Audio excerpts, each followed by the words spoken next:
Улучшаем деревню, часть 3.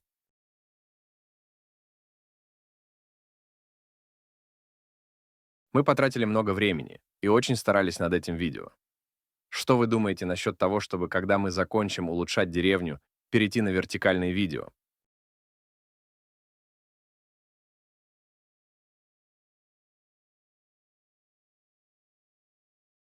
Не забывайте подписываться, писать комментарии и ставить лайк, это большая мотивация для нас.